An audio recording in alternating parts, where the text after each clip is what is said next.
আমি আমার সমস্ত ভালোবাসা দিয়ে আপনাদের সামনে আমার ভালোবাসাকে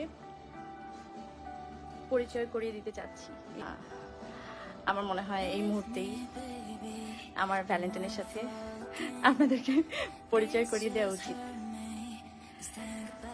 আসো, একটু লাইট দাও।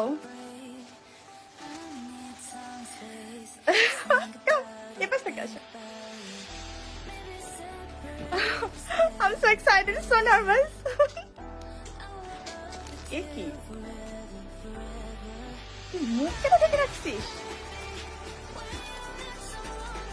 ও, এটাই আসলে বেসিক্যালি মুখ, মানে ডিটেলটা দেখা। আসসালামু আলাইকুম এভরিওয়ান, আমি চৌধুরী, ফ্যাশন ডিজাইনার ফ্রম বলি।